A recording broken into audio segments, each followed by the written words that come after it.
to generals, 4 colonels, 3 lieutenant colonels, 3 majors, all gone in a single strike. Not over the course of days, not in scattered attacks, one moment, one weapon.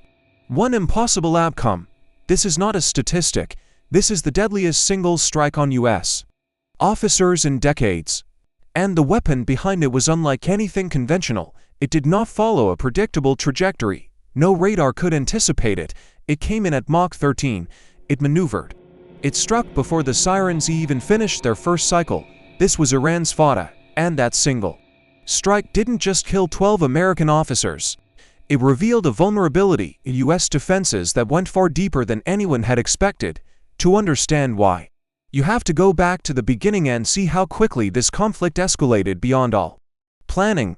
February 28, 2026, the United States and Israel launch coordinated strikes on Iran under Operation Epic Fury. Official goal: dismantle Iran's nuclear infrastructure and degrade advanced missile capabilities. Publicly: surgical, precise, strategically calculated. Privately: a race against time. Iran had weapons capable of rewriting the operational assumptions of every base, every command center, every deploy American unit. Within hours, the Islamic Revolutionary Guard Corps launched its counterattack. The early waves were deliberate, not chaotic. Lower-tier ballistic missiles, hundreds at a time, launched in successive barrages across the Gulf. The purpose was not random destruction. It was attrition. Drain U.S. defenses, force interceptors to fire, weaken the shield before the truly consequential weapons arrived. That should have triggered alarm. It didn't fast enough. The first Fattah was already airborne. Iranian media confirmed it. The missile had breached Israel's multi-layered air defense network. They called it the beginning of the end of the mythical missile defense shield. Then came Fattah-2. Fattah-2 is not just faster than Fattah-1. It's a completely new design. It carries a hypersonic glide vehicle. It doesn't fall. It glides. It maneuvers laterally and in pitch. It can sustain atmospheric skip-glide flight during its entire terminal phase. It approaches from angles no one expects. Unveiled in November 2023. Analysts debated its classification. Was it a true hypersonic glide vehicle or an enhanced maneuverable re-entry vehicle? The truth: Iran built it to use, not to display. March 1, 2026, it went live. The booster ignites, Mach 13 to Mach 15 in seconds.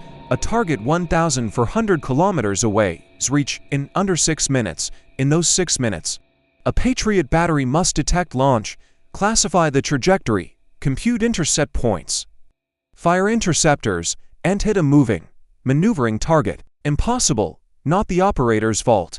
The math doesn't work. The U.S. defenses, designed for ballistic and cruise missiles, were overwhelmed. The velocity, the maneuvering, the compressed decision window. Unstoppable. 12 senior officers killed. To generals: 4 colonels, 3 lieutenant colonels, 3 majors. This was no supply depot. This was a forward command center, a hub where battlefield decisions were made. Fattah-2 was built to do exactly that: strike the command layer, decapitate leadership, and paralyze operations. Its guidance combines inertial navigation with preloaded terrain mapping and trajectory shaping, hitting hardened structures with precision no conventional ballistic missile can match. The warhead penetrates before the defense can even confirm a threat. Earlier, Iranian strikes targeted an Israeli command center, killing 7 senior IDF officers. Impact patterns show high velocity. Direct strikes on fortified structures. Terminal behavior mirrors Russia's Oresnik hypersonic system use in Ukraine. Pattern emerging. Iran is not signaling. It is executing command decapitation strikes. This is a crisis U.S. defenses were already facing. Patriot and THAAD missile stockpiles were already at 25% of Pentagon minimum requirements. Months of prior use donations to Ukraine. June 2025 strikes had drained interceptors. Over 150 THAAD interceptors spent. 5 days of Operation Epic Fury. 800 Patriot interceptors fired, exceeding total U.S. Patriot launches during 3 years of the Russian-Ukrainian war. Cost for 5 days of defense: $2.4 billion. Intercepts failed. Missiles landed. Defenses were depleted. Al-Udeid Air Base in Qatar. -1 U.S. Patriot site took direct hits. Satellite images show structural damage. Video shows interceptors launching and failing. 2N. TPY to radar systems destroy. Without these sensors, interceptors are useless, no immediate replacements exist. Response: strip defenses from South Korea flown by C-17s to the Middle East, strategically necessary, but South Korea's own defenses weakened. The global signal, measured tone, sharp implications. China noted the failings, publicly confirming Patriot and thought limitations against maneuvering hypersonics. Russia observed quietly. Fattah-2 mirrors their Ornik system. Beyond Western intercept thresholds, this conflict validated a new class of weapons. The United States faces depleted interceptors, degraded radar, and command nodes vulnerable to hypersonic strikes. To generals dead, for colonels, 3 lieutenant colonels, 3 majors, 1 strike, 1 weapon. The U.S. missile defense architecture failed. Fattah-2 is not new. It was unveiled 2 years prior.